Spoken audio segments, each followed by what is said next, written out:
Hello guys, welcome back to the channel. So guys, आज जो है हम 2021 के BHU BSc का मेंटल एबिलिटी के क्वेश्चंस को करने वाले हैं।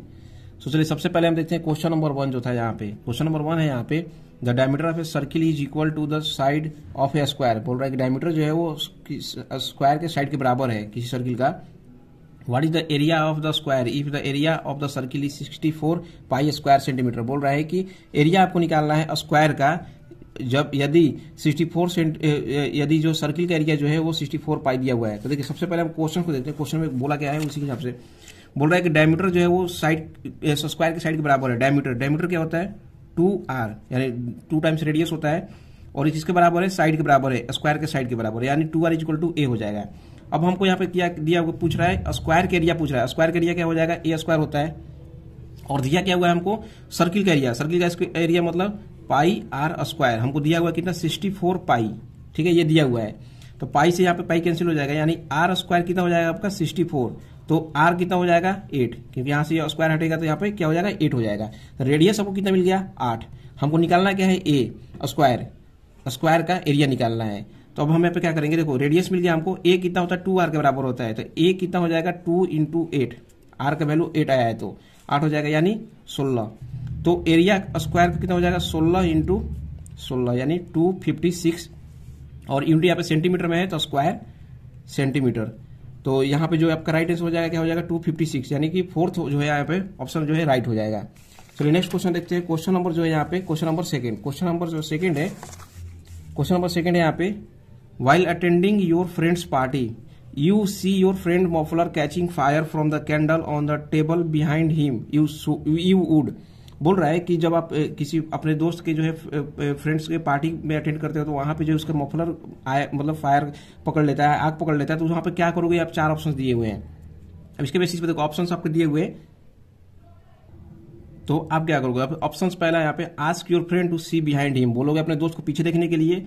Rush to call friends mother, rush and taking out the mufflers from his neck and pour water on it. तो देखो यहाँ पे देखो ये ऑप्शंस आपके सामने, आप पढ़ लेना, मैं थोड़ा जल्दी करूंगा ताकि वीडियो लंबा ना हो। इसका जो राइट आंसर थर्ड हो जाएगा, बिकॉज क्या करोगे यहाँ पे कि आप जल्दी से भाग के जाओगे उसके पास, और क्या करोगे उसके मफलर को लेके उसके गले से जो है बाहर हटाओगे और पानी डालोगे इस पे। तो ये जो इसका राइट आंसर हो जाएगा। चलिए क्वेश्चन नंबर देखते हैं, क्वेश्चन नंबर 3 है यहाँ पे।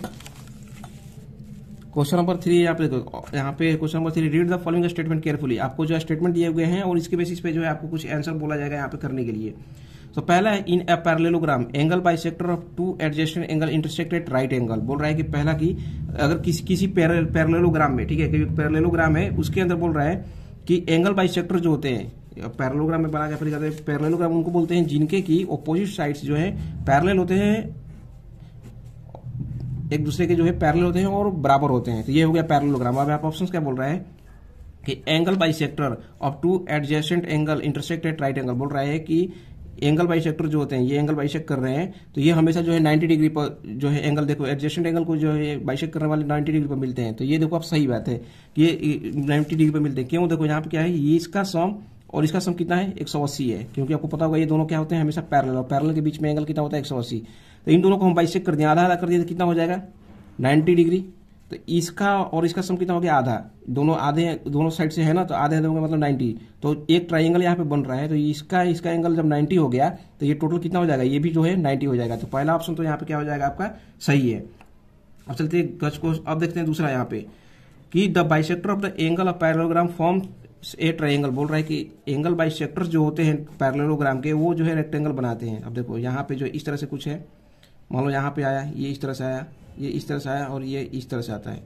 तो ये बोल रहा है कि एक रेक्टेंगल बनाते हैं। तो पैरेललोग्राम के अंदर पैरेललोग्राम के अंदर जो बाइसेक्टर्स होते हैं वो चारों मिलकर क्या करते हैं, वो रेक्टेंगल बनाते हैं। तो ये भी जो है ऑप्शन आपका सही है।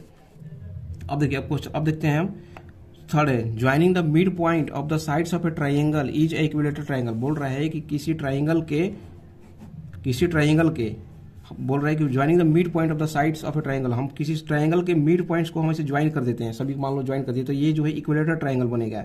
तो ये जो है गलत है, ऐसा नहीं है। अगर यहाँ पे ये बोल देता कि इक्विलेटरल ट्राइंगल, यहाँ पे जो है ना ऑप्शन यहाँ पे कि joining the mid point of the side of an equilateral triangle, यहाँ भी इक्विलेटरल होता है तो उनके अगर मिड पॉइंट्स को भी हम ज्वाइन करते हैं तो वो इक्विलेटरल ट्रायंगल बनता है। लेकिन ये बोल रहा है कोई भी ट्रायंगल, तो कोई भी ट्रायंगल की वजह से जो है ये आपका स्टेटमेंट गलती हो जाएगा। नेक्स्ट है diagonal of a parallelogram bisect the opposite angle. बोल रहा है कि डायगोनल जो होते हैं पैरेललोग्राम के, डायगोनल आप समझ रहे हो, ये पैरेललोग्राम हो गया आपका, तो इसके डायगोनल जो है ये इसको डायगोनल बोलते हैं। तो मान लो यहाँ तो ये मैं यहाँ पर दिखा दिया, तो क्या बोल रहा है कि हमेशा एक एंगल को बाइसेक्ट करते हैं ऑपोजिट को, तो ऐसा गलत है, ऐसा नहीं होते। देखो यहाँ पे यहीं आप देखो ये हम एंगल बाइसेक्टर बनाए थे, ये कहाँ दूसरे के पास तो जा ही नहीं रहा है, दूसरे एंगल के पास तो कॉर्नर पे जा ही नहीं रहा है, तो बाइसेक्ट तो करने की दूर है, मतलब वहां पहुंचा ही नहीं, तो बाइसेक्ट कहाँ से करेगा। तो यहाँ पे ऑप्शन ये भी है, diagonal of a parallelogram bisect opposite angle के पास ऐसा जरूरी नहीं है कि हमेशा बाइसेक्ट ही करेगा, वो डिपेंड करता है। तो ये ऑप्शन भी आपका गलत हो गया। नेक्स्ट है parallelogram having all side equal is a rhombus. बोल रहा है कि ऐसा पैरेललोग्राम जिसके कि सारे के सारे साइड्स अगर बराबर होते हैं उनको हम रोम्बस बोलते थे, ये सही है। यानी आपका ए बी और ई जो है सही आ रहा था, तो ए बी और ई आप देखोगे फर्स्ट जो है आपका राइट आंसर हो जाएगा। लेकिन जो है बीएचयू के द्वारा जो आंसर दिया गया था उसके अंदर जो है इसको नहीं दिया गया था, उसके में जो है सेकंड को दिया गया था जो कि गलत है। तो आपका राइट आंसर क्या हो जाएगा, यहाँ पे फर्स्ट हो जाएगा। नेक्स्ट क्वेश्चन है क्वेश्चन नंबर यहाँ पे आपका है वो question number 4, which of the following is correct है। इसमें बोल रहा है कि कौन सा इसमें से करेक्ट है, आपको करेक्ट बताना है। तब देखो करेक्ट के लिए यहाँ पे क्या है, सबसे पहले क्या बोल रहा है आपको, ऑप्शन देखते जाओ। पहला है कि 10% ऑफ 100 इज 10, तो किसी चीज का परसेंट निकालने का मतलब क्या होता है, 10% बोल रहा है, 10% ऑफ 100, तो 10 इंटू 100 अपन क्या कर देते हैं, 100% का जो साइन हटाते हैं तो नीचे 100 कर देते हैं। तो आप देखोगे कट के कितना हो गया 10, मतलब पहला स्टेटमेंट जो है आपका वो सही है। अब हम देखते हैं दूसरा, 5% इज इक्वल टू 1/20, 5% मतलब किसी भी चीज का 5%, मान लो 5% मतलब क्या होता है 5/100, मतलब परसेंटेज जब भी हम हटाते हैं तो क्या हो जाता है नीचे 100 आ जाता है, तो क्या हो गया 1/20। तो ये भी सही है आपका कि 1/20 टाइम्स हो जाएगा। 4% इज इक्वल टू 400 बोल रहा है, तो 4/100 कर देंगे, परसेंटेज हटाते ही तो कितना हो जाएगा 1/25। तो ये जो है आपका 400 दे रहा था, ये अब स्टेटमेंट क्या हो जाएगा आपका गलत।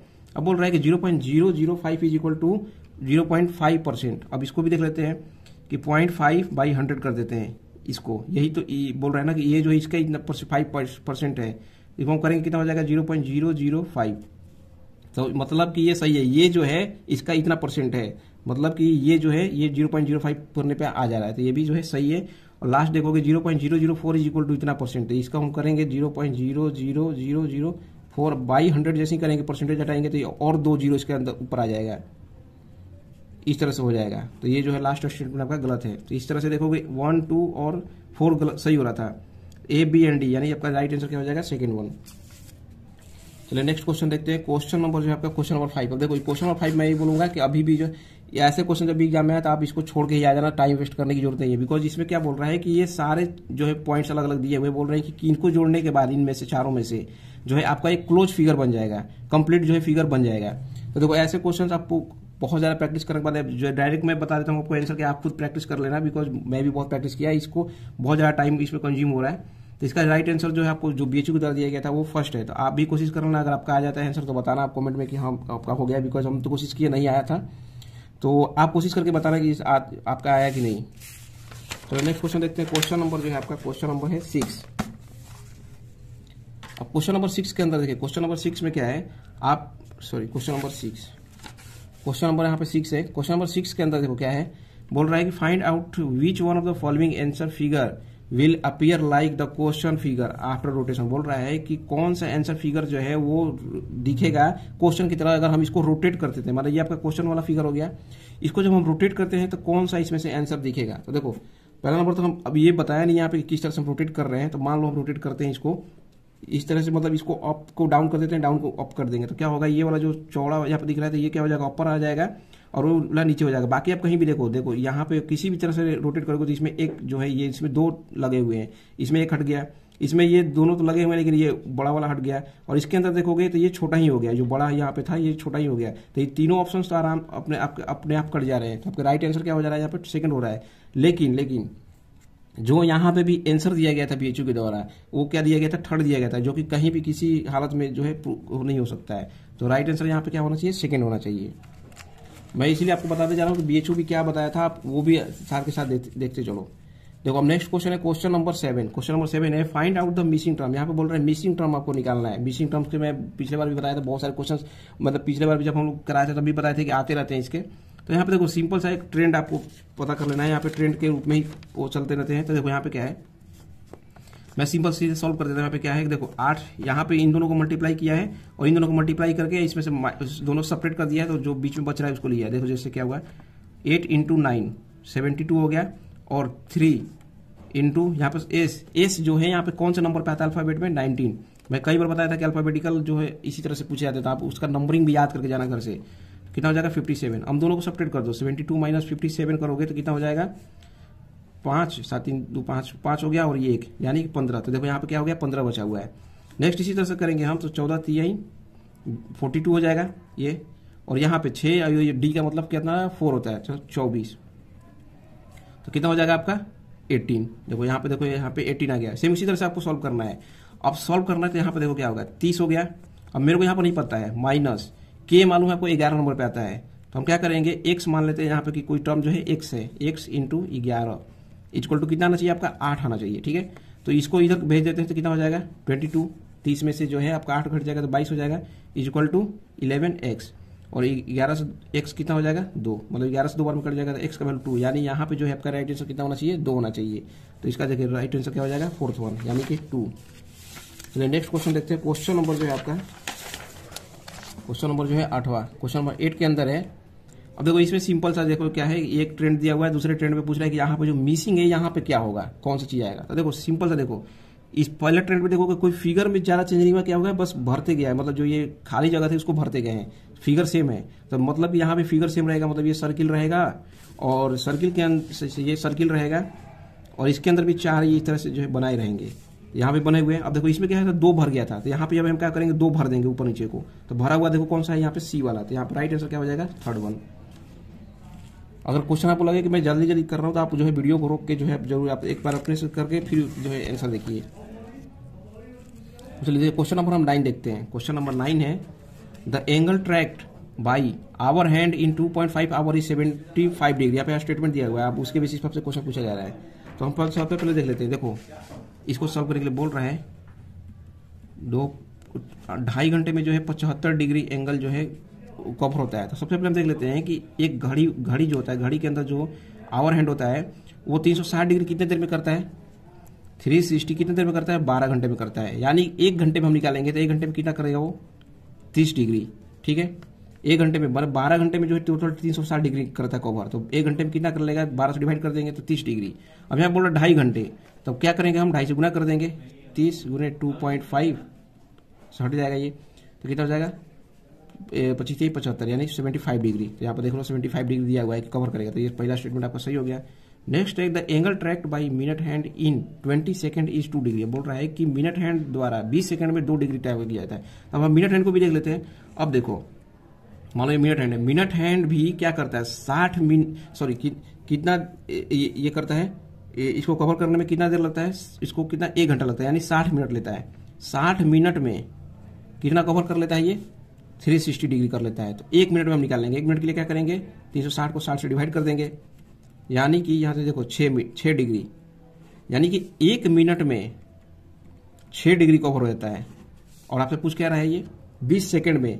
अब हम देखो इसको और सोल्व कर देंगे, 1 मिनट में 6 डिग्री यानी कि 60 सेकंड, 1 मिनट बराबर 60 सेकंड होता है, तो 60 सेकंड में 6 डिग्री। तो अब हम इसको 1 सेकंड में निकाल लेंगे। 1 सेकंड के लिए कितना हो जाएगा 60 बटा में 6, तो हमको निकालना कितने पे 20 पे, तो इसको 20 से गुना कर देते हैं, यानी 3 यानी 2 डिग्री। तो यहाँ पे देखोगे 2 डिग्री यहाँ पे दिया हुआ भी है, तो दोनों ही स्टेटमेंट क्या है सही है। तो इसका राइट आंसर क्या हो जाएगा आपका फर्स्ट। सो चलिए नेक्स्ट देखते हैं क्वेश्चन नंबर जो है आपका 10। क्वेश्चन नंबर 10 है यहाँ पे, a man invested 3500 rupees, part of it at A yearly interest rate of 4% and the rest at 5%। बोल रहा है कि एक आदमी है जो कि 3500 रुपया इन्वेस्ट करता है, जिसमें से कुछ पार्ट जो है 4% पे करता है और बाकी के जो है 5% पे करता है। फिर बोल रहा है he received A total annual interest of rupees 153। बोल रहा है कि टोटल इंटरेस्ट जो 1 साल में उसको रिसीव होता है वो होता है दोनों ही पैसे में मिला के कितना होता है 153 रुपीज। तो बोल रहा है कि how much did he invest, बोल रहा है कितना रुपया इन्वेस्ट किया था 5% पे। तो मान लेते हैं कि 5% पे जो किया था वो कितना था 100 रुपया किया था। ठीक है, 5% पे जो किया था, क्योंकि 2 अलग अलग रेट पर कर रहा है, एक 4 पे एक 5 पे। तो 5% वाला हम मान लेते हैं कितना पे है, रुपया किया था 100 रुपया। तो बाकी कितना रुपये किया होगा 4% पे कितना किया था, तो 300 3500 माइनस एक्स, ठीक है, क्योंकि एक अमाउंट मान लीजिए, दूसरा कितना हो जाएगा 3500 माइनस एक्स, इतना ही रुपया जो है इन्वेस्ट किया हुआ है। अब हम देखो इसको करते क्या है, इसको सॉल्व मान लेते हैं। अब देखो अब दिया हुआ क्या है, टोटल इंटरेस्ट कितना हो रहा है, तो हम इंटरेस्ट निकाल लेते हैं। इंटरेस्ट सिंपल इंटरेस्ट का सिंपल सा फॉर्मूला क्या निकालोगे आपको P into R into T हो जाएगा। पी कितना हुआ है एक्स मान लिए हम, आर रेट कितना मान लेते हैं एक्स 5 इंटू टाइम 1/100 प्लस दूसरा अमाउंट कितना था 3500 माइनस एक्स, क्योंकि एक अमाउंट को हम एक्स मान लिए तो दूसरा कितना 3500 माइनस एक्स हो जाएगा, इंटू इसको हम कितने इंटरेस्ट पे लगाए थे 4 पे बाई 100, ठीक है, ये हो गया। अब बोल रहा है कि ये दोनों को हम कितना मेरे को मिला है 153 रुपीज मिला है, ये दोनों ही इंटरेस्ट कितना आया था 153 आया था। तो बोल रहा है कि अब आपको निकालना है एक्स का वैल्यू, सिंपल से सॉल्व कर दो, इसको सॉल्व करोगे तो क्या हो जाएगा 5x प्लस, अब देखो यहाँ पे क्या हो जाएगा 3535 में 14000, मतलब इतना हो जाएगा, इसको 4 से गुना कर दोगे बाहर निकालोगे -4x इक्वल टू 153 इंटू 100, ये ऐसा सॉल्व कर दोगे, इधर से 100 जो इधर चला जाएगा जब जोड़ोगे तो। अब इससे देखो करके कितना हो जाएगा x प्लस 14000 इक्वल टू 15300, ये हो गया। अब x इक्वल टू कितना हो जाएगा, अब सिंपल सा गुना घटा दो इसको 15300 माइनस 14000, तब या जैसे घटाओगे कितना हो जाएगा वो आपका 3100, तो 1300 रुपये जो आपका, एंड यहाँ पे जो है आपको x का वैल्यू आ गया, और यही आपका निकालना था 5% पे, बिकॉज 5% पर हम x को ही डाले थे, तो इसका राइट आंसर क्या हो जाएगा आपका 1300, यानी सेकेंड ऑन जो है इसका राइट आंसर हो जाएगा। नेक्स्ट क्वेश्चन है क्वेश्चन नंबर 11। क्वेश्चन नंबर 11 की तरफ चलते हैं। क्वेश्चन नंबर 11 यहाँ पे देखते हैं। क्वेश्चन नंबर 11 है, देखो क्वेश्चन नंबर 11 जो है ब्लड रिलेशन वाला क्वेश्चन है, या इससे भी जो है हर साल लगभग ये क्वेश्चन आ ही जाता है। तो देखो ब्लड रिलेशन, यहाँ पे क्वेश्चन क्या है, पॉइंटिंग टू ए लेडी, बोल रहा है कि किसी लेडी की तरफ हाथ दिखाते हुए एक आदमी बोलता है पॉइंटिंग टू ए लेडी, मान लेते हैं हम एक लेडी, यहाँ पे एल से डिनोट कर देते हैं, पॉइंटिंग टू ए लेडी, ठीक है। Pointing to a lady a man said, एक आदमी बोलता है इस लेडी की तरफ हाथ दिखाते हुए, मतलब क्या बोलता है, एक आदमी बोलता है the son of her only brother, बोल रहा है इसके भाई का बेटा, इसके भाई मान लीजिए भाई मान लिए, और इसका बेटा S, the son of her only brother, मतलब इसके भाई का इकलौता बेटा जो है is the brother of my wife, बोल रहा है कि ये जो है ब्रदर है किसका, इसके वाइफ का, जो आदमी पॉइंट करता है उसके वाइफ का, यानी इसका जो ये वाइफ जो इसकी ये भाई है। तो बोल रहा है कि how is the lady related to the man, ये मैन हो गया एम, तो एम जो है इससे इसका क्या रिलेशन है, तब देखो यहाँ पे क्या होगा, ये जो है बी जो है यहाँ पे ये इसका क्या हो जाएगा, क्योंकि इसके वाइफ का पति है, तो ये क्या हो जाएगा इसका ये फादर इन लॉ लगेगा, यानी ससुर लगेगा, और ये क्या हुई ससुर की बहन, यानी sister of father in law. तो यहाँ पे देखो राइट आंसर क्या हो जाएगा ससुर की बहन, यानी sister of father in law, इसका राइट आंसर क्या हो जाएगा फोर्थ वन। नेक्स्ट क्वेश्चन है question number 12, which of the following is always present in a feeling, बोल रहा है कौन सा इसमें से हमेशा जो है फीलिंग के अंदर प्रेजेंट होता है, फीलिंग यानी जो हम महसूस कर रहे हैं। तो इसके अंदर देखो पहला है क्रूरलिटी, इनर विजन, न्यूट्रलिटी और मूड। तो देखो मूड हमेशा जो है आपका रहता है, मतलब फीलिंग के अंदर जो है मूड पे डिपेंड करते रहता है, तो इसका राइट आंसर क्या हो जाएगा फोर्थ वन। अब देखो क्वेश्चन नंबर जो है यहाँ पे क्वेश्चन नंबर 13 है। क्वेश्चन नंबर 13 के अंदर अब हम देखते हैं, क्वेश्चन नंबर 13 में है आपका a road which is 7 metre wide, बोल रहा है एक रोड है जो कि 7 मीटर वाइड है, सराउंड्स अ सर्कुलर पार्क, मतलब एक सर्कुलर पार्क है। पहला नंबर सर्कुलर पार्क के चारों साइड में, साइड से क्या है एक रोड है, ये रोड हो गया आपका, जो कि 7 मीटर है चौड़ाई है, ठीक, सराउंडिंग सर्कल पर, और circumference of the circle, circumference इस सर्किल का, इसका सर्कमफेरेंस आपको दिया हुआ है, पेरीमीटर सर्कमफेरेंस बोले कितना 352 मीटर दिया हुआ है। तो बोल रहा है कि एरिया निकालना है आपके रोड का इन स्क्वायर मीटर, तो इस रोड का आपको एरिया निकालना है, रोड का क्या करना है आपको एरिया निकालना है। तो इसके लिए हम क्या करेंगे, रोड का एरिया निकालने के लिए सिंपल सा आपको रोड का आपको एरिया निकालने के लिए क्या करोगे, एक देखो यहाँ पे एक बड़ा सा सर्किल बन रहा है, बड़े वाले सर्किल में से ये छोटे वाले सर्किल का एरिया घटा दोगे तो आपका जो है एरिया जो घटा दोगे तो क्या आपका आ जाएगा टोटल, मतलब वो जो है आपका रोड का जो है एरिया आ जाएगा।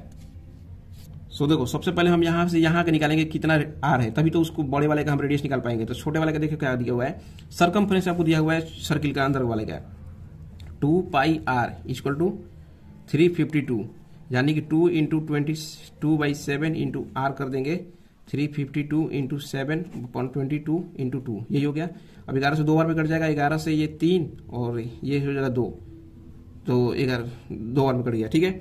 अब देखो ये 4 हो गया तो 8, यानी कि 8 से 56 57, मतलब रेडियस कितना आ रहा है आपका 56 मीटर, छोटे वाले का रेडियस कितना आ गया 56, तो बड़े वाले कितना होगा, देखो यही सर्किल था आपका और इसमें बाहर से रोड था, तो अंदर वाले का रेडियस आपका आ रहा है 56, तो बाहर वाले कितना होगा, इसमें और 7 हम जोड़ देंगे, चौड़ाई ज्यादा है तो 56 + 7 यानी कि 63 मीटर। ठीक, अब हमको क्या निकालना था, इसका एरिया निकालना था, हम बता रहे थे इसका एरिया, बस रोड का एरिया निकालना था। रोड के लिए बड़े में से छोटे घटाना है, तो बड़े के लिए क्या होगा, by pi r square minus pi और स्मॉल आर स्क्वायर, और पाई कॉमन ले लेंगे तो आर बड़ा वाला आर कितना है रेडियस 63 का स्क्वायर माइनस छोटा वाला रेडियस कितना है 56 का स्क्वायर कर देते हैं। ठीक है, यही है यहाँ पे।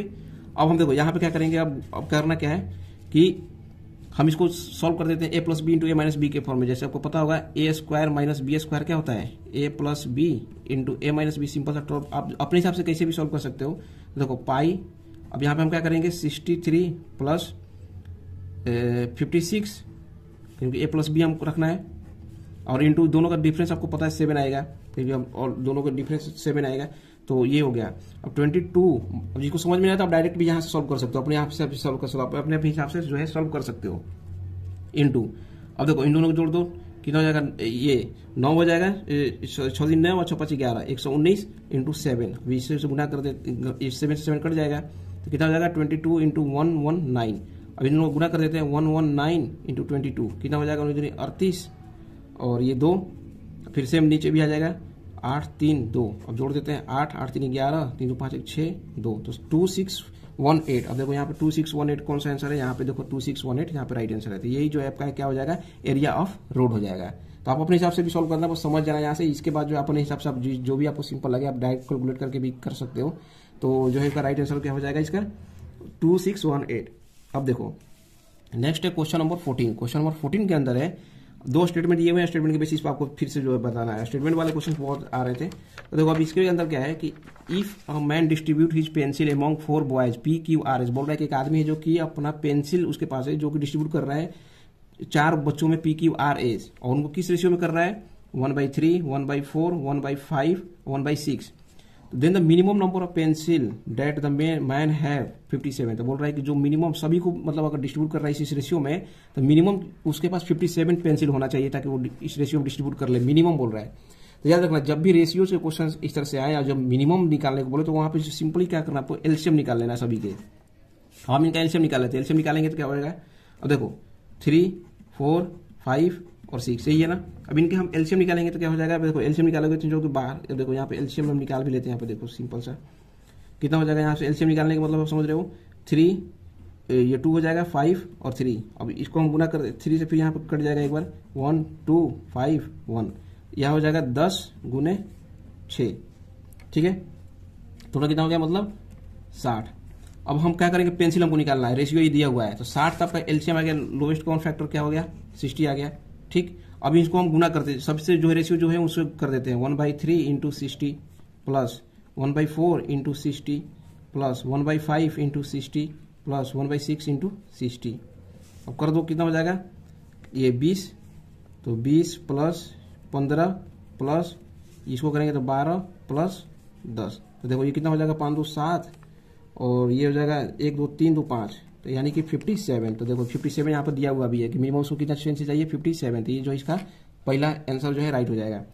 नेक्स्ट है if 2 number P and Q are in the ratio. अब ऐसे क्वेश्चन तो आप लोग बहुत बार किए होंगे कि 2 नंबर है जो कि 5:7 रेशियो में दिए हुए हैं, और दोनों का सम जो है वो बोल रहा है कि 36 है, तो P बोल रहा है कि वहां पे 15 होगा। आप देखो सिंपल से हम देख लेते हैं क्या है, P/Q कितना है 5:7, तो मान लेते हैं कि दोनों क्या है रेशियो है ये, और सम तो मान लेते हैं कि एक को एक्स मान लेते हैं कि फैक्टर एक्स है जो कि दोनों को डिवाइड कर रहा था, क्योंकि रेशियो के लिए क्या होता है कभी भी किसी का रेशियो किसी एक कॉमन नंबर से डिवाइड करके लाते हैं। तो मान लेते पहला 5x है, दूसरा 7x है, और दोनों का सम कितना दिया हुआ है 36, तो x कितना हो जाएगा 12x = 36, तो x = कितना हो जाएगा 3।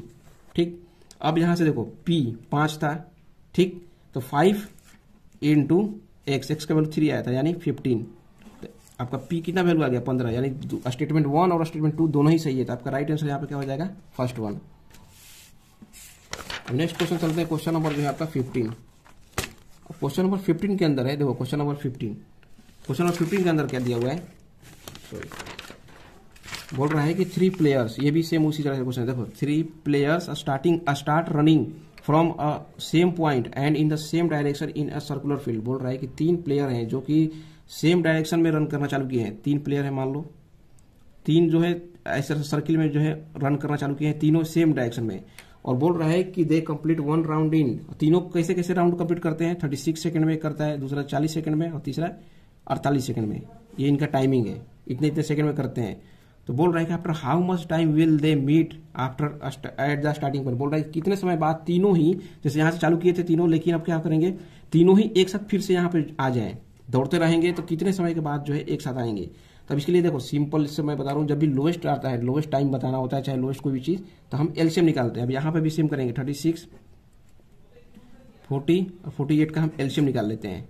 अब देखो एलसीएम मुझे मालूम निकाल लोगे, लेकिन फिर भी मैं यहाँ पे करके दिखा देता हूँ आपको। 20 और ये हो जाएगा 24, फिर यहाँ पे जो है 2 9 हो जाएगा, 10 12, 2 9 5 6, अब देखो 3 हो जाएगा, 5 और 2। अब इसको जो है तीनों को गुना, सबको गुना कर दो, 2 4 8 8 24 24, ये 72 हो जाएगा, और 10 720 सेकेंड के, सॉरी 720 सेकेंड के बाद जो है ये तीनों एक बार मिल जाएंगे। तो 720 सेकेंड, और ऑप्शन आपके मिनट में है, तो पहले मिनट में कन्वर्ट कर लेते हैं। 720/60 सेकेंड यानी कि 12 मिनट बराबर जो है ये तीनों मिल जाएंगे। अब ऑप्शन देखते हैं, आप देखो ऑप्शन में कहीं भी 12 मिनट नहीं दिया हुआ है, तो अब क्या करेंगे हम, 12 मिनट तो अब मेरा आ रहा है, लेकिन ऑप्शन नहीं है, तो मतलब क्या है कि 12 मिनट में एक बार मिलेंगे, फिर दूसरे बार भी दूसरे 12 मिनट में मिलेंगे, यानी 12 के रिपीट में अब ये बढ़ना चालू कर देंगे, मिलना चालू करेंगे। तो 12, अब उसी के मल्टीप्लाई, दूसरा देखेंगे 24 आएगा, तीसरा 36 पे मिलेंगे। तो देखो 12 के बाद 24 पे भी मिलेंगे, तो 24 से यहाँ पे ऑप्शन जो है पहला ही है, तो इसका राइट आंसर क्या हो जाएगा, 24 मिनट पे जो है ये फिर से मिल जाएंगे, मतलब 12 मिनट में मिलना चालू हो जाएंगे। तो इसका ऑप्शन अगर 12 नहीं है तो 24 देंगे, अगर 12 भी रहता 24 रहता तो हम 12 आंसर देते हैं। अब चलिए क्वेश्चन नंबर जो है यहाँ पे, क्वेश्चन नंबर जो है 16। तो देखो क्वेश्चन नंबर 16 के अंदर देखते हैं। क्वेश्चन नंबर 16 के अंदर क्या है, question number 16 sorry, question number, if two pipe functions simultaneously the reservoir will be filled in 12 hours। बोल रहा है कि यदि हम 2 पाइप्स को, ठीक है, यहाँ पे बोल रहे हैं 2 पाइप्स को हम जो है यदि एक साथ जो खोल देते हैं, तो वो जो है एक किसी को 12 घंटे में भर देते हैं, मतलब रिजर्वर को। The second pipe fill the reservoir in reservoir 10 hour more than the first hour. बोल रहा है कि यदि हम अकेले के लिए भरने को छोड़ते हैं दोनों को, तो जो सेकंड वाला है वो 10 घंटा ज्यादा लेता है फर्स्ट वाले से। तो how many hour does it take the second pipe to fill. तो बोल रहा है कि सेकंड वाला कितने घंटे में भरेगा। तो मान लेते हैं कि हम सेकंड वाला, ठीक है, देखो फर्स्ट वाला मान लेते हैं कि x आवर में भर देता है, तो सेकंड वाला कितना भरेगा, x + 10 आवर में, ठीक है, क्योंकि यहाँ पर साफ बोल रहा है कि सेकंड वाला जो 10 घंटा ज्यादा ले रहा है, तो पहला अगर 1 घंटा x आवर लेता है, तो दूसरा x + 10 लेगा, 10 घंटा ज्यादा लेगा। अब हम क्या करते हैं, बोल रहा है कि ये सेकंड वाला ही हमको निकालना है। तो सबसे पहले हम क्वेश्चन पे देखते हैं, पहला में क्या दिया, पहले में क्वेश्चन में क्या दिया हुआ था कि दोनों को जब हम एक साथ खोलते हैं तो 12 घंटे में भरते हैं, तो 1 घंटे में दोनों मिलकर कितना भरेंगे, तो 1 घंटे में x कितना भरता है, 1/x भरेगा अपना पार्ट, और सेकंड वाला कितना भरेगा, 1/x + 10 भरेगा, और ये कितना होगा 1/12 के बराबर होगा, क्योंकि दोनों 12 घंटे में भरते थे, 1 घंटे में 1/12 पार्ट भर दिए। अब देखो, अब हम क्या करते हैं, इसको सॉल्व करते हैं। सॉल्व करने का मतलब इन दोनों को एक दूसरे से मल्टीप्लाई कर देते हैं डायरेक्ट, x + 10 + x × x + 10 = 1/12, ये हो गया। अब इसको हम सॉल्व कर देते हैं। सॉल्व करने का मतलब क्या हो जाएगा, यहाँ पे सॉल्व करने का, अब यहाँ पे देखो कितना हो जाएगा, 2x + 10, यहाँ पे जोड़ देंगे तो 2x + 10 × 12 = x² + 10x।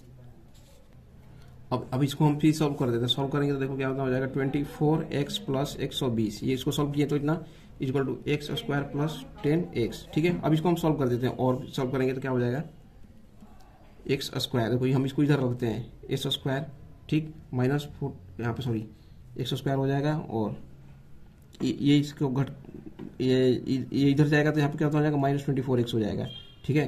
तो कितना हो जाएगा, -14x, और यहाँ पे जो -120 = 0 हो जाएगा, ठीक।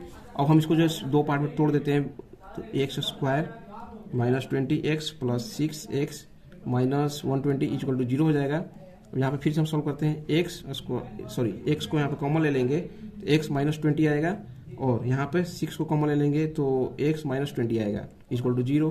तो x -20 या फिर एक्स प्लस 6 इक्वल टू 0। तो देखो एक्स का वैल्यू तो माइनस में होगा नहीं, क्योंकि इसको हम 0 मान के करते हैं, तो एक्स का वैल्यू एक तो -6 आएगा, दूसरा क्या हो जाएगा, एक्स का वैल्यू 20 आ रहा है, तो -6 तो होगा नहीं, कभी भी टाइम माइनस में होगा नहीं।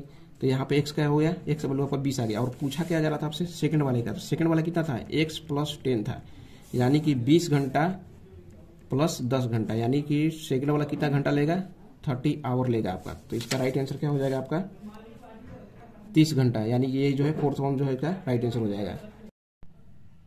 सो नेक्स्ट क्वेश्चन है क्वेश्चन नंबर 17 के अंदर भी आप देखोगे दो तरह से है। पहला जो है स्टेटमेंट दिया हुआ है, यहाँ पे दो स्टेटमेंट्स है और स्टेटमेंट्स में बताना है कि सही है या गलत।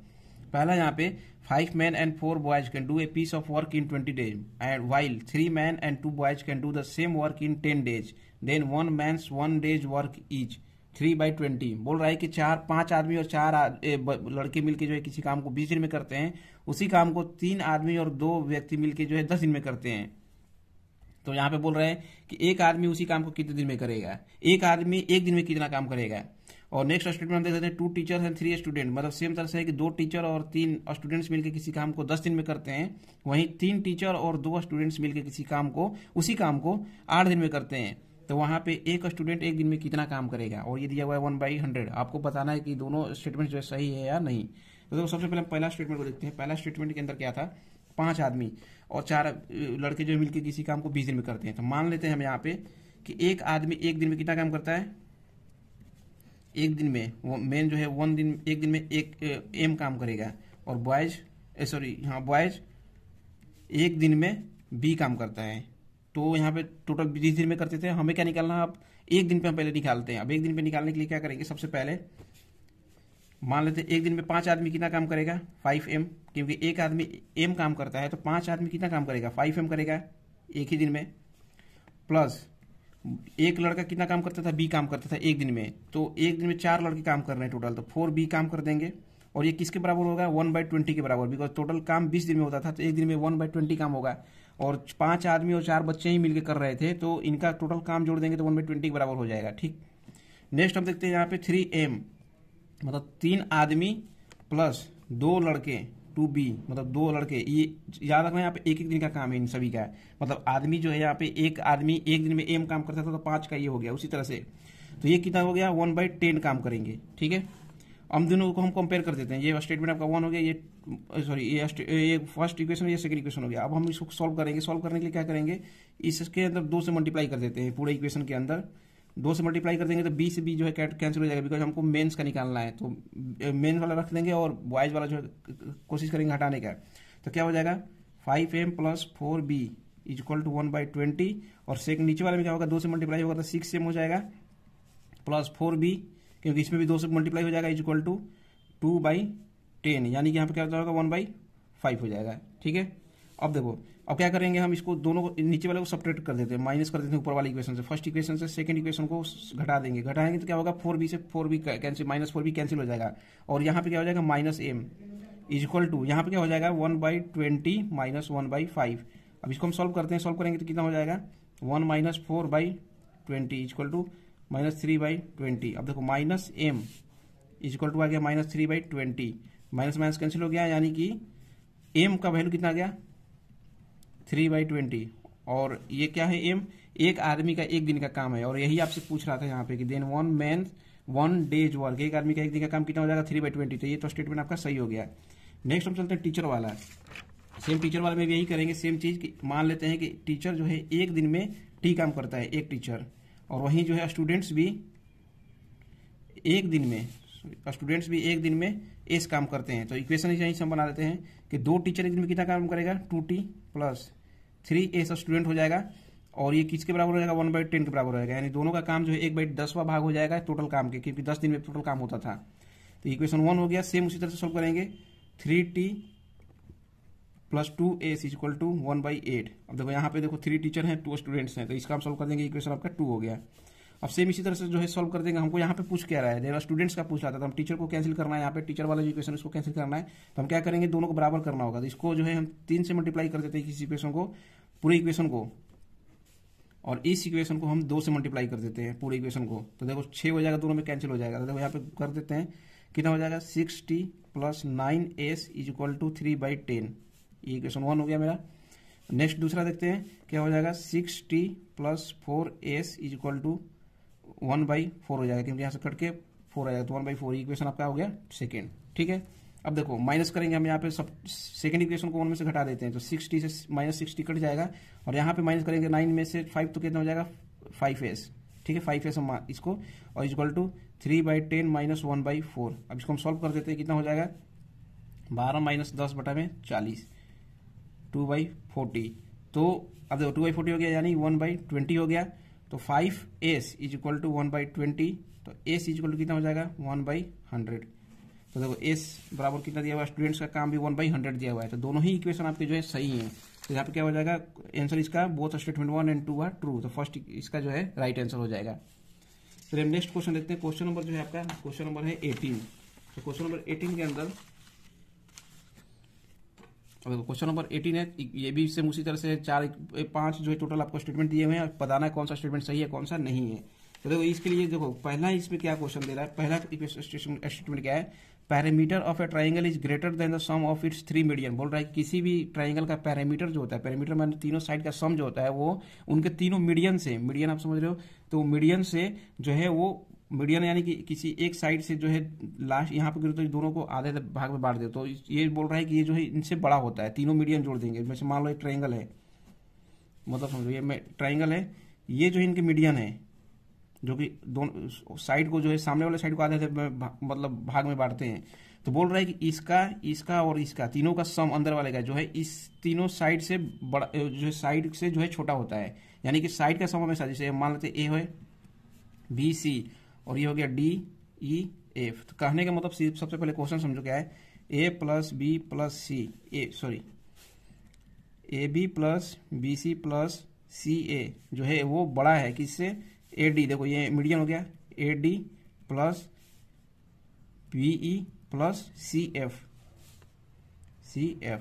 तो ये अब क्वेश्चन कहने का मतलब है यहाँ पे स्टेटमेंट, तो ये बड़ा होता है कि नहीं। अब देखो आप ये बड़ा होता है कि नहीं हम प्रूव कर लेते हैं। देखो सबसे पहले नंबर आपको पता होगा, कभी भी ये पहले से ही प्रूफ है, आपको आना भी चाहिए ये चीजें। देखो पहले कभी भी जैसे ABC ये ट्राइंगल है और यहाँ पे मान लो ये D है, तो किसी भी ट्राइंगल में ये जो है ये प्रूफ है, पहले से हमको मालूम है कि सम ऑफ 2 साइड्स, मतलब ये जो साइड्स होते हैं इनका सम इसी के बीच के एंगल से जो मीडियन हम डालते हैं इससे के दुगना से ज्यादा होता है। जैसे कहने का मतलब AB + AC is greater then 2AD, ये प्रूफ है, आप इतना जान जाओ। अगर आपको नहीं भी पता तो याद रखना कि ये जो है इसका सम इसके दुगना से बड़ा होता है। तो आपको प्रूफ क्या करना है, ये वाला चीज यही प्रूफ करना है, या प्रूफ कर दोगे तो स्टेटमेंट आपका सही हो जाएगा। तो देखो इसको प्रूफ करने का सिंपल सा क्या है, हमको ये पहले पता हो गया ये, फिर हम यहां से डालेंगे इक्वेशन। अब क्या करेंगे यहाँ पे फिर से देखो यहाँ पे DEE हो गया, ठीक है। तो इसका सम और इसके सम जो है इसके दोगुना से बड़ा होगा, तो ठीक है मान लेते हैं जैसे AB + AB हो गया, और यहाँ पे क्या हो गया BC, किससे बड़ा होगा BE के दुगना से, BE के दुगना से। सेम इसी तरह से फिर एक हम मीडियन यहाँ डाल लेते हैं DEF, यहाँ पे F मान लेते हैं। अब क्या होगा, इसके और इसका सम जो है इसके दुगना से बड़ा होना चाहिए, ठीक है। तो देखो यहाँ पे फिर से हम लिख लेते हैं BC + AC is greater then 2CF, ठीक है। अब हम तीनों को जोड़ देते हैं, यहाँ पे जोड़ेंगे तो क्या होगा जानते हो, 2AB + BC + ABBC and AC। और ये देखो बड़ा है तो बड़ा ही आएगा, यहाँ पर भी 2 × AD + BE + CF ये आएगा। देखो 2 से 2 कैंसिल हो गया, तो देखो लास्ट में जो है आपका प्रूफ हो जाएगा ये। आप खुद भी इसको जोड़ लेना, तीनों इक्वेशन को जब जोड़ोगे आप तो देखो 2 बार AB आएगा, 2 बार AC आएगा और 2 बार BC आएगा। तो देखो इसलिए मैं 2 कॉमन यहाँ पे निकाल लिया था बाहर, तो AB + BC + CA। तो यही क्या है, साइड सम हो गया, पेरीमीटर हो गया, ये पेरीमीटर बोल रहा था। और ये तीनों जो है ये क्या है, मीडियन है, तो तीनों मीडियन हो गए यहाँ पे देखो। तो 2 से 2 कैंसिल हो गया था, तो ये प्रूफ हो गया। तो पहला जो इक्वेशन आपका था ये जो है प्रूफ हो गया कि हाँ ये जो है सही है। नेक्स्ट है कि sum of the 3 altitudes of a triangle is greater than the sum of the 3 sides of it. बोल रहा है कि सम ऑफ 3 एल्टीट्यूड, एल्टीट्यूड मतलब सुनते हो क्या होता है, एल्टीट्यूड का मतलब कि जो है 90 डिग्री यहाँ पर हम डालते हैं। मान लो इस ट्राइंगल में, किसी भी ट्राइंगल में एक 90 डिग्री, फिर इसी तरह से यहाँ भी एक 90 डिग्री डालते हैं एल्टीट्यूड, और यहाँ भी एक 90 डिग्री डालते हैं। तो बोल रहा है कि इनका सम, इन तीनों एल्टीट्यूड का सम, इसको जो हम बोलते हैं इन तीनों का सम, बोल रहा है कि इन साइड से जो है बड़ा होता है। तो ये जो है कभी भी साइड से जो है बड़ा नहीं होते हैं। तो ये जो है सेकंड स्टेटमेंट भी जो है आपका ये गलत हो जाएगा। नेक्स्ट है each angle of an equator triangle is 90 degree, तो साफ गलत है बिकॉज कितना होता है 60 डिग्री होता है, तो ये तो गलत हो जाएगा, ये भी गलत है। In an isosceles triangle altitude from the vertex does not bisect the base of the triangle, बोल रहा है कि आइसोलेसस ट्राइंगल के अंदर जो एल्टीट्यूड होता है वो वर्टेक्स से वो बेस को बाइसेक्ट नहीं करता है, तो ये गलत है। देखो मैं प्रूफ करता हूँ कि बाइसेक्ट करता है कि नहीं। देखो सबसे पहले आइसोसेलेस ट्रायंगल के अंदर को पता होगा कि दोनों साइड्स क्या होते हैं, बराबर होते हैं। और यहाँ पे क्या बोल रहा है, एल्टीट्यूड करने का मतलब कि क्या है, ये 90 डिग्री पे है, ठीक है, ठीक आइसोसेलेस ट्रायंगल के अंदर। और एक चीज और पता होगा कि ये दोनों जो है एंगल्स भी जो है बराबर होते हैं, यानी कि एंगल ये ए है तो ये भी एंगल ए होगा। तो बोल रहा है कि ये दोनों जो है बाइसेक्ट जो करता है, ये सामने वाला साइड को जो है आधे आधे में नहीं बांटता है, ये यहाँ पे बोल रहा है, लेकिन मैं भी प्रूव करूंगा कि ये करता है। देखो कैसे, ये आपके पास ट्राइंगल है दिया हुआ है, ये 90 डिग्री पे है। अब देखो इसको प्रूव कैसे करेंगे, ये देखो ये सॉरी, अब देखो इसके अंदर क्या है, ये 90 डिग्री है। अब यहां पे देखोगे ये एक साइड, ये side A B C D है, तो ए बी हम इस ट्राइंगल को देखते हैं, पहले नंबर हम ट्राइंगल देखते हैं ए बी डी के अंदर क्या क्या चीज है देखो, और दोनों के बीच में हम कंपेयर करेंगे, ए डी और सी दोनों ट्राइंगल के बीच में हम कंपेयर करते हैं, A B D and A D C के अंदर कंपेयर करेंगे। कंपेयर में क्या होगा, A B is equal to A C, ये साइड इसके बराबर है। फिर देखो, अब देखोगे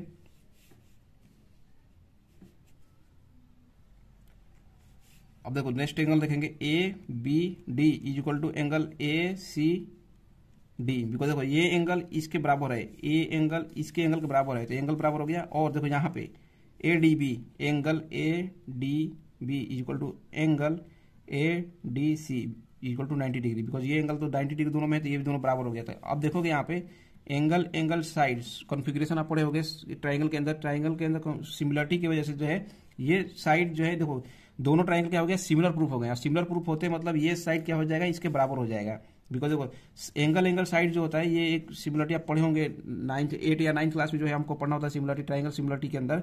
तो उसके अंदर क्या है, ये दोनों ट्राइंगल हम प्रूफ कर देंगे सिमिलर है। सिमिलर कहने का मतलब ये साइड इसके बराबर है, तो ये साइड भी इसके बराबर होगा, ये एंगल भी इसके बराबर होगा। तो यहाँ पे प्रूफ हो गया कि नीचे वाला जो साइड है दोनों बराबर है, यानी कि इसको जो है आधे आधे भागों में ये बांट रहा है। तो यहाँ पे जो है ये भी ऑप्शन जो आपका गलत हो गया, बिकॉज यहाँ बोल रहा है कि बांटता नहीं है, बाइसेक्ट नहीं करता है। नेक्स्ट है the difference of any two sides of a triangle is less than the third side, तो ये जो है प्रूफ है। एक्चुअली जो आपको पढ़ना भी होगा 10th क्लास के अंदर, तो उसमें दिया भी हुआ है, ये जो है प्रूफ भी किया गया है कि दोनों साइड्स का सम जो होता है वो तीसरे साइड से डिफरेंस जो होता है दोनों साइड के वो छोटा होता है। तो ये जो है ये भी आपका ऑप्शन सही हो जाएगा, तो ए और ई जो है आपका सही है। एक चीज और यहाँ पर ध्यान देना, अगर ये बोल देता है कि the sum of two sides, अगर यहाँ पे डिफरेंस की जगह पे सम बोल देता है तो वो बड़ा हो जाता है, यहाँ पे बड़ा, फिर यहाँ पे मेरे को लिखना पड़ता है मोर देन द थर्ड साइड, ठीक है। अब देखो नेक्स्ट क्वेश्चन देखते हैं, क्वेश्चन नंबर 19। क्वेश्चन नंबर 19 है Srinivas is a mathematician and hence he can not be a musician, बोल रहा है कि श्रीनिवास जो है मैथमेटिशियन है इसलिए वो म्यूजिशियन नहीं हो सकते हैं। In the light of the above statement choose the most appropriate answer from the options given. बोल रहा है कि इसके इस स्टेटमेंट के रिगार्डिंग आपको जो भी स्टेटमेंट नीचे देंगे उसमें से सबसे बेस्ट जो है, सबसे बेस्ट, ये नहीं बोल रहा हूँ सही, सबसे जो बेस्ट है उसको आपको चूज करना है। अब देखो यहाँ पे बोल रहा है कि those who can not appreciate music become mathematician, बोल रहा है कि वे लोग जो कि म्यूजिक को अप्रिशिएट नहीं कर सकते, जो म्यूजिक को मतलब जो संगीत को जो सराहना नहीं कर सकते, वो जो है मैथमेटिशियन बन जाते हैं। तो ये ऐसा गलत है। ऐसा नहीं है कि मुझे अगर म्यूजिक पसंद नहीं है तो मैं जो है मैथ पढ़ना स्टार्ट कर दूंगा, मैथमेटिशियन बन जाऊंगा।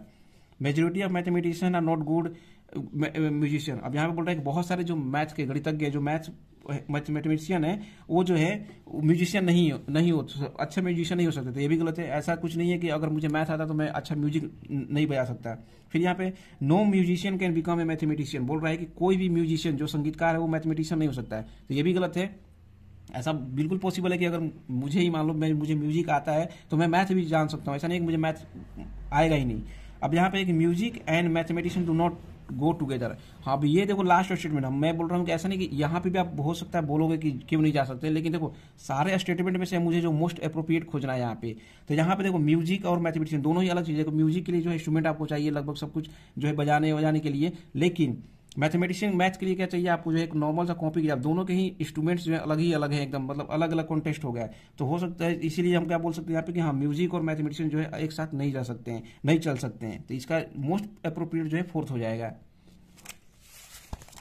नेक्स्ट क्वेश्चन देखते हैं, क्वेश्चन नंबर जो है आपका 20। अब देखो 20 के अंदर क्या है कि the compound interest on a certain some of money at a certain rate per annum for 2 year is rupees 2050। बोल रहा है कि कंपाउंड इंटरेस्ट जो किसी सम पे मिलता है, किसी पैसे लगाने पे मिलता है 2 साल में, वो है 2050 रुपया, मतलब 250।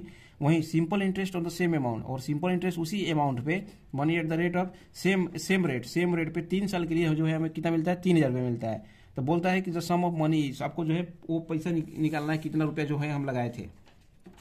तो देखो सबसे पहले हमको पता है यहाँ पे क्या पता चला है, सीआई हमें कितना पता चला है, सीआई जो है हमें पता चला है कंपाउंड इंटरेस्ट 2 साल पे कितना है 2050 ये मिला है। और सिंपल इंटरेस्ट हमें कितना, ये 2 साल के लिए था, ये 3 साल के लिए, 3 साल पे कितना मिला है 3000। तो एक चीज आपको पता होगा कि सिंपल इंटरेस्ट जो है कभी बढ़ता बढ़ता नहीं है, हर साल जो है वही रहता है। जैसे 3 साल पे 3000 था, मतलब 3 साल पे हम 3000 कमाए हैं, तो मतलब कि 1000 पे हम कितना कमाएंगे, 3 से डिवाइड कर देंगे, मतलब हम हर साल 1000 रुपया कमा रहे थे। वही कंपाउंड इंटरेस्ट जो है हर साल बढ़ते जाता है, यानी जो इसके इंटरेस्ट ये मिल रहा है इस पे भी इंटरेस्ट जुड़ने लगता है। तो देखो पहला साल सीआई और एसआई जो है फर्स्ट ईयर में बराबर ही होते हैं, यानी कि फर्स्ट ईयर में दोनों ही 1000 रुपये रहे होंगे, यानी जितना सीआई था वही एसआई भी था 1000। लेकिन सेकेंड ईयर क्या है, एसआई तो जो है 1000 ही था, यानी कि 1000 प्लस 1000 कितना हो गए, 2 साल में 2000 रुपये मिला इसको SI simple interest. But CI यहाँ पे कितना दिया हुआ है 2050 रुपया, यानी कि 50 रुपया जो है एक्स्ट्रा मिल रहा है, 50 रुपया एक्स्ट्रा हमें मिल रहा है। तो पहला साल तो 1000 रुपया ही मिला था सीआई और एसआई, लेकिन अगले साल हम क्या हुआ कि एसआई से सीआई जो है 50 रुपये ज्यादा मिल रहा है, यानी कि ये 50 रुपया कहाँ से मिला होगा, यही 1000 पे तो सूद बढ़ जाता है और इंटरेस्ट अलग से जुड़ जाता है, तो वो जो है कंपाउंड इंटरेस्ट बढ़ जाता है, यानी कि हमें 1000 रुपया पर कितना मिल रहा है, 50 रुपया मिल रहा है एक साल के लिए। तो कितना परसेंट मिला, हम अब इसको परसेंट में कन्वर्ट करेंगे। तो परसेंट में कन्वर्ट करने के लिए देखो सबसे पहले हम क्या करेंगे, हमें कितना मिला है 50 रुपया, तो मान लेते हैं कि x% मिला है, तो 100 का x निकाल, x% इक्वल टू कितना हो गया आपका 50 रुपया। मान लेते हैं कि x% जो था x रेट पर हम निकाल रहे थे तो 50 रुपया मिला था, तो यहाँ से 100 से कट जाएगा, x इक्वल टू कितना हो जाएगा 50/10 यानी कि 5, यानी कि आपका जो रेट है r जो है वो 5%, माने रेट जो है 5% चल रहा है। अब यहाँ पे क्या पूछ रहा है आपसे कि टोटल सम बताओ आप, तो देखो सबसे पहले हमें डिफरेंस पता चल गया, सीआई माइनस एसआई दोनों का डिफरेंस कितना आया था, 50 रुपया आया था 2 साल पे, ठीक है। जब भी हमको ऐसा चीज डिफरेंस पता चल जाता है सीआई और एसआई का, तो उस केस में हमको जब जो फॉर्मूला निकालना है उसके लिए हम क्या करेंगे, डी इक्वल टू, ठीक है, यहाँ पे क्या करेंगे डिफरेंस जो है difference is equal to, formula सीधा आप पुट करना PR² 100 का स्क्वायर, और डिफरेंस कितना था हमारे पास 50 इक्वल टू पी, यहाँ पे प्रिंसिपल हो गया 5 का स्क्वायर, मैंने रेट का स्क्वायर बाई 100 × 100 2 बार कर देंगे, ठीक है। अब यहाँ पे देखो क्या हो जाएगा, 50 × 100 × 100, हम इसको इधर कर देते हैं इक्वल टू P × 25 को नीचे लगा देते हैं, तो ये 2 बार में कट गया, यानी कि 2, तो यहाँ पे कितना हो जाएगा P का वैल्यू, अब देखो P का वैल्यू आपका जो है इतना हो गया 20,000। तो यहाँ पे ऑप्शन देखोगे आप कौन सा आपका पहला ही ऑप्शन से यहाँ पे 20,000, तो यानी फर्स्ट जो है आपका राइट आंसर हो जाएगा। तो जब भी आपको जो है याद रखना कि फॉर्मूला डायरेक्ट पुट कर देना, जब भी आपको डिफरेंस पता हो सीआई और एसआई के, वहां पे सिंपल सा फॉर्मूला लगाना PR²/100², ये फॉर्मूला लगाओगे तो आपको जो भी कैलकुलेट करना होगा अपने आप आ जाएगा। तो इस हिसाब से जो है प्रिंसिपल आप निकाल लिए, कितना हो जाएगा 20,000। चलो नेक्स्ट क्वेश्चन देखते हैं, क्वेश्चन नंबर जो है यहाँ पे 21। ये फिर से एक बार जो है यहाँ पे मैच टाइप का क्वेश्चन मैच करना है यहाँ पे। तो देखो यहाँ पे हम सबसे पहले देखते हैं, if the diagonal of a parallelogram are equal and intersect at right angle, बोल रहा है कि यदि डायगोनल्स पैरेललोग्राम के डायगोनल्स जो है इक्वल्स हैं और इंटरसेक्ट करते हैं 90 डिग्री पे, फिर हम उसको क्या बोलेंगे। तो देखो डायगोनल से यदि पैरेलल, आपको पैरेललोग्राम पता होगा कि दो अपोजिट साइड क्या होते हैं, पैरेलल होते हैं, ठीक है। अपोजिट साइड बराबर होते हैं और पैरेलल होते हैं एक दूसरे के। तो बोल रहा है कि अगर ये इस तरह से है और ये 90 डिग्री पर मैच कर रहा है, तो ये क्या होगा। तो देखो 90 डिग्री पर अगर कभी भी अगर दोनों डायगोनल्स अगर बराबर हो जाते हैं और ये 90 डिग्री पर, पहला नंबर तो दो इस तरह से होते हैं, ठीक है। 90 डिग्री पर कभी भी करते हैं तो ये किसके होते हैं, ये कैरेक्टरिस्टिक है स्क्वायर का। तो याद रखना कि जब भी ये डायगोनल्स बराबर हो जाए और 90 डिग्री पर इंटरसेक्ट करे तो वो क्या हो जाएगा, स्क्वायर, यानी थर्ड हो जाएगा। सो एक का थर्ड हो जाएगा। The line segment joining the mid point of any two sides of a triangle is, बोल रहा है कि लाइन सेगमेंट जो कि मिड पॉइंट ज्वाइन करता है किसी भी ट्राइंगल के। देखो यहाँ पे क्या है, बोल रहा है कि एक ट्राइंगल हो गया, इसके 2 मिड पॉइंट्स है, ये मान लो दोनों साइड के मिड पॉइंट हो गए। बोल रहा है कि इसके जो ये मिड पॉइंट्स को ज्वाइन करता है, ये जो है mid point join two 2 sides of triangle, ठीक है। अब ये क्या होगा, तो ये देखो ये क्या होता है, पहला नंबर तो पैरेलल होता है इस साइड के, ठीक है, ये क्या होता है, ये इसके थर्ड साइड के पैरेलल होता है, प्लस इसके जो है ये आधा होता है। तो याद रखना इसका क्या हो जाएगा, the line joining the segment, ये सब प्रूफ है, तो यहाँ पे क्या हो जाएगा, इसका फर्स्ट वन हो जाएगा, यानी बी का जो है फर्स्ट हो जाएगा। नेक्स्ट है a line joining the mid point of a side of a triangle parallel to the another. अब बोल रहा है यहाँ पे देखो सेम इस स्टेटमेंट को थोड़ा सा घुमा दिया है। क्या बोल रहा है कि एक लाइन है, एक ट्राइंगल है, ट्राइंगल के अंदर एक मिड पॉइंट से एक हम लाइन को ले जा रहे हैं और पैरेलल ले जा रहे हैं थर्ड साइड से, तो वो क्या करेगा, तो क्या करेगा यहाँ पे देखिए भी पहले वाले में देखिए हो कि अगर दोनों को ही मिड पॉइंट ज्वाइन करते थे तो क्या करता था, इसके पैरेलल हो जाता था। और यहाँ बोल रहा है कि मिड पॉइंट से ले जा रहे हैं और पैरेलल ले जा रहे हैं, यानी कि पैरेलल ले जा रहे हैं तो क्या करेगा, ये जो है दूसरे साइड से जो है मिड पॉइंट पे कट करेगा। ठीक है, अब यहाँ पे देखो मिड पॉइंट पे बाइसेक्ट द थर्ड साइड, वही है कि बाइसेक्ट क्या कर देगा, जो बाकी जो तीसरा साइड बचा हुआ है उसको क्या करेगा, ये बाइसेक्ट कर देगा। तो यही जो है तीसरे साइड को बाइसेक्ट कर देगा, यानी कि पहला साइड के मिड पॉइंट से ले जा रहे हैं, दूसरे के पैरेलल ले जा रहे हैं, तो तीसरे साइड को क्या कर रहा है, बाइसेक्ट कर रहा है। सेम इसी को जो थोड़ा सा चेंज कर दिया है। नेक्स्ट है the quadrilateral form by joining the mid point of the square of the sides of quadrilateral. बोल रहा है कि मिड पॉइंट अगर हम किसी भी क्वाड्रिलेटर, देखो ये रहा, ये क्वाड्रिलेटरल हो गया, मान लो चार साइड जिसको होते हैं, बोल रहा है कि इनके सारे के मिड पॉइंट्स को हम अगर जोड़ दें, ठीक है इस तरह से, तो बोल रहा है कि अंदर में जो बनता है वो क्या बनेगा, तो वो देखो क्या बनता है, वो रेक्टेंगल बनेगा। देखो यहाँ पे क्या है, सॉरी ये पैरेललोग्राम बनता है। देखो क्वाड्रिलेटरल फॉर्म बाय जो मिड पॉइंट पैरेललोग्राम। अब क्यों पैरेललोग्राम बनता है, देखो मैं प्रूव करता हूँ। देखो यहाँ पे क्या है, मान लो ये इक्विलेटर ट्राइंगल था, सॉरी ये क्वाड्रिलेटरल था, हम क्या करेंगे यहाँ पे ज्वाइन कर देंगे, इसको ज्वाइन कर दिए और इसके डायगोनल्स को ज्वाइन कर देते हैं। अब ध्यान से देखना बस क्या है, हम जस्ट अभी प्रूफ क्या किए थे कि किसी भी ट्राइंगल के अंदर मिड पॉइंट, दो साइड के मिड पॉइंट को ले जाते हैं तो ज्वाइन करते हैं, तो क्या होता है, एक तो तीसरे साइड से आधा होता है और पैरेलल होता है, याद रखना आधा और पैरेलल। सेम इस ट्राइंगल के अंदर देखो, इस ट्राइंगल के अंदर, केवल इस बड़े वाले ट्राइंगल के अंदर देखो, अब यहाँ पे क्या दिख रहे हो, इस साइड का और इस साइड का ये मिड पॉइंट है, ठीक है, ये मिड पॉइंट है, तो मिड पॉइंट को हम ज्वाइन कर रहे हैं, मतलब ये इसके पैरेलल आएगा प्लस इसका आधा है। सेम इसी तरह से इस ट्राइंगल में आप देखोगे क्या होगा, यहाँ पर भी ये इसके पैरेलल जा रहा है प्लस आधा है इसके भी, यानी कि ये साइड और ये साइड इसके आधे हैं, मतलब दोनों बराबर हो गए एक दूसरे से, ये और ये आपस में बराबर हो जाएंगे बिकॉज इसके आधे हैं, सेम ही लाइन के आधे हो गए, तो और पैरेलल भी हैं, मतलब ये इसके पैरेलल है, ये इसके पैरेलल है, आपस में ये दोनों पैरेलल हो गए। और याद रखना कि पैरेललोग्राम का रूल क्या होता है कि साइड्स जो है बराबर हो, अपोजिट साइड्स और पैरेलल हो। तो सेम इसी तरह से इस ट्राइंगल के अंदर प्रूफ कर दोगे आप, इस ट्राइंगल के अंदर भी प्रूफ कर सकते हो कि ये जो साइड है इसके आधा है और ये साइड इसके आधा, यानी ये दोनों भी क्या हो जाएंगे, अपोजिट, पैरेलल हो जाए, एक दूसरे के पैरेलल हो गए, पैरेलल भी हो गए और बराबर भी हो गए। तो यानी कि पैरेललोग्राम का जो नियम रूल क्या है कि साइड्स जो होने चाहिए, अपोजिट साइड्स बराबर होने चाहिए और पैरेलल होने चाहिए, यहाँ भी प्रूफ हो गया। तो यही इसीलिए जो है याद रखना क्वाड्रिलेटरल के अंदर, किसी भी क्वाड्रिलेटरल के अंदर मिड पॉइंट्स को ज्वाइन करते हैं तो वो एक पैरेललोग्राम बनता है। तो ये भी जो फोर्थ का जो हो जाएगा फर्स्ट, तो ये सॉरी सेकेंड। इस हिसाब से हम देखें तो इसका राइट आंसर जो हो जाएगा, फर्स्ट का थर्ड आ रहा था अपना, सेकेंड का फर्स्ट आ रहा था और फोर्थ का सेकेंड आया था। तो इस हिसाब से देखो फर्स्ट का तो ये फर्स्ट वन जो है इसका राइट आंसर हो जाएगा। नेक्स्ट क्वेश्चन है क्वेश्चन नंबर 22। अब क्वेश्चन नंबर 22 जो है, point Q is in which direction with respect to P. बोल रहा है कि पॉइंट क्यू जो है वो किस डायरेक्शन में है विथ रिस्पेक्ट टू पी। अब यहाँ पर दो स्टेटमेंट दिए हुए हैं, स्टेटमेंट्स के बेसिस पर बताना है कि कौन सा सही है कौन सा गलत है। अब देखो इसको सिंपली हम कैसे बना सकते हैं। अब स्टेटमेंट पहला क्या है, स्टेटमेंट पहले के लिए हम देखो देखते हैं। यहाँ पर स्टेटमेंट बोल रहा है पहला कि पॉइंट पी इज, अब देखो यहाँ पे पहले नंबर बना लेना जब भी कुछ ना समझ में आए तो ये नॉर्थ साउथ ईस्ट वेस्ट वाला डायरेक्शन, ताकि आसानी से आप एग्जाम में जो है कैलकुलेट कर पाओ। अब देखो बोल रहा है कि point P is in east of L. बोल रहा है पॉइंट पी जो है वो ईस्ट में है एल के, ठीक है। अब हम ईस्ट में है एल के, तो पहले हम एल कर लेते हैं एल, और ईस्ट में है, ठीक है, एल के ईस्ट में है पी, ठीक है। अब point L is in north, L जो है ये नॉर्थ में है किसके, एम से, तो एम से नॉर्थ में है, ठीक है। एल जो है नॉर्थ में है, तो यानी कि ये देखो एम से ये ऊपर के साइड में यानी नॉर्थ के साइड में आ गया। अब point M is in west, M जो है ये वेस्ट में है किसके, एन के, तो एन कहीं इधर होगा, ठीक है, इधर कहीं भी हम डाल सकते हैं क्योंकि ये जो है वेस्ट में आ रहा है एन से, तो एन से देखो ये वेस्ट में आ गया। Now point N is in south, बोल रहा है पॉइंट एन जो है ये साउथ में यानी नीचे है। देखो यहाँ पे कहीं कोई पॉइंट जो ऊपर होना चाहिए इसके, तभी साउथ में ये नीचे आएगा।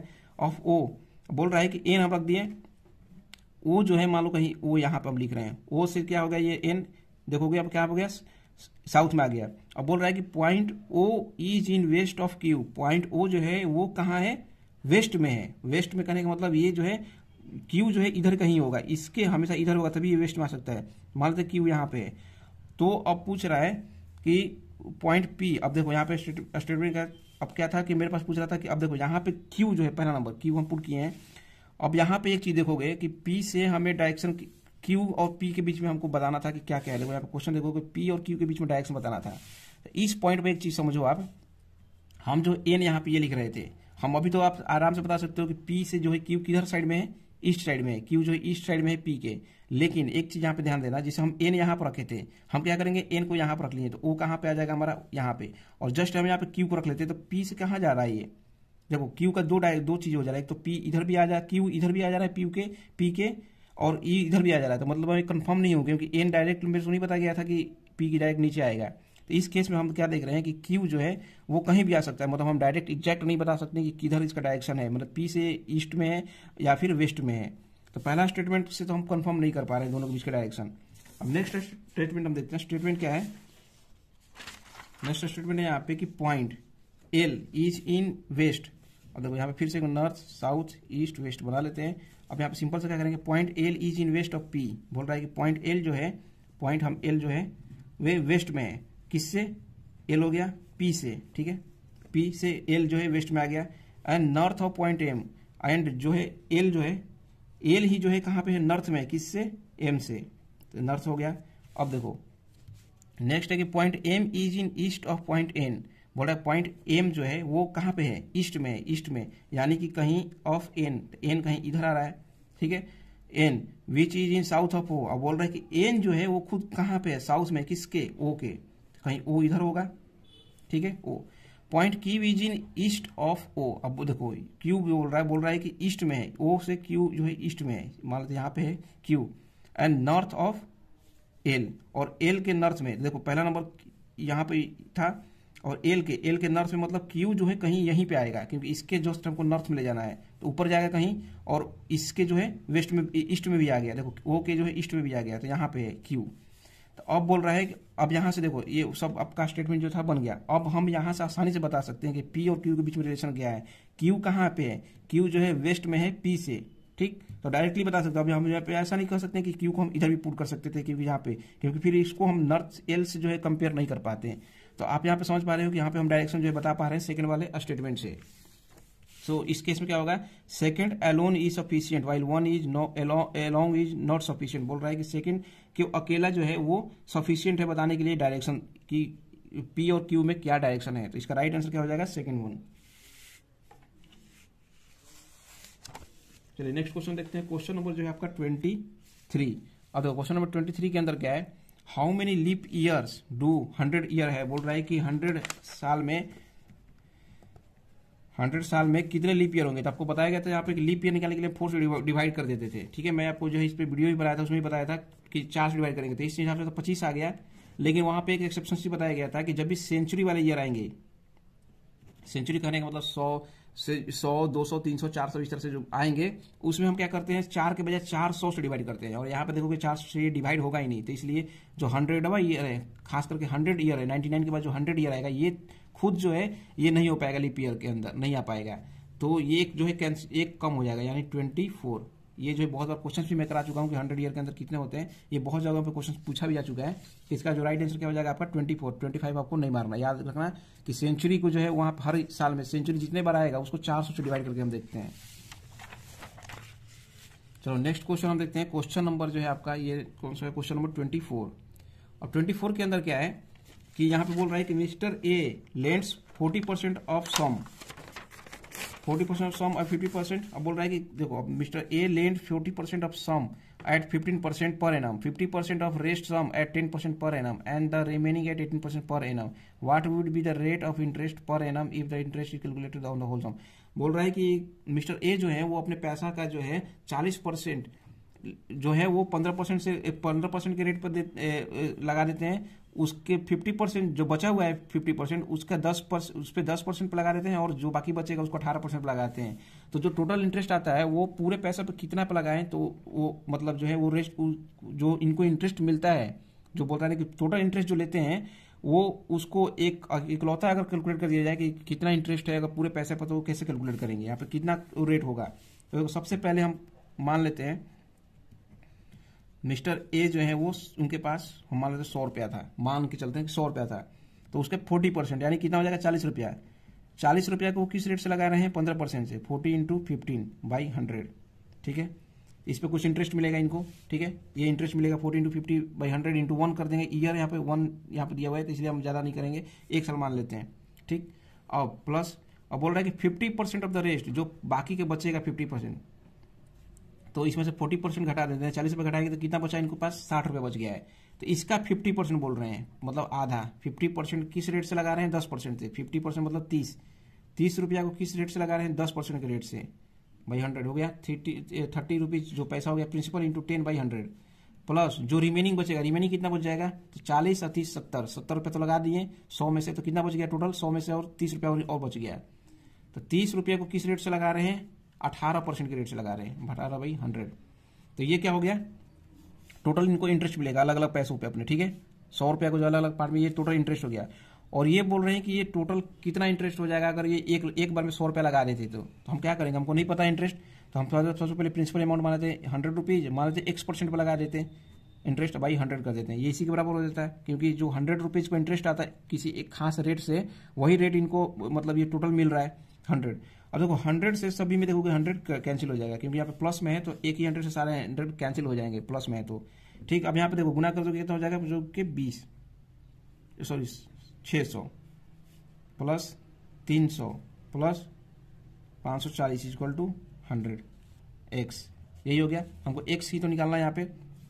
अब जोड़ दो 9 5 1440 इक्वल टू 100x। अब 100 से डिवाइड करोगे तो यहाँ पे क्या हो जाएगा 1 x इक्वल टू क्या हो जाएगा 14.4%। तो अगर एक बार में ही वो 100 रुपया अपना लगा देते हैं 14.4% के रेट से, तो उनको अलग अलग रेट से परसेंटेज से लगाने की जरूरत नहीं पड़ती। मतलब जो जैसे यहाँ पे क्या है 15% पर भी लगाए हैं, 10% पर, 18% पर लगाए हैं अलग अलग पैसे को, उसको इकलौता एक बार में 14.4% पर अगर लगा देते तो भी जो है उतना ही इंटरेस्ट मिलता है जितना इनको अभी इतना इंटरेस्ट अलग अलग रेट से मिला है। तो इसका देखो राइट आंसर क्या हो जाएगा 14.4, यानी कि फर्स्ट वन जो इसका फोर्थ वन जो इसका राइट आंसर हो जाएगा।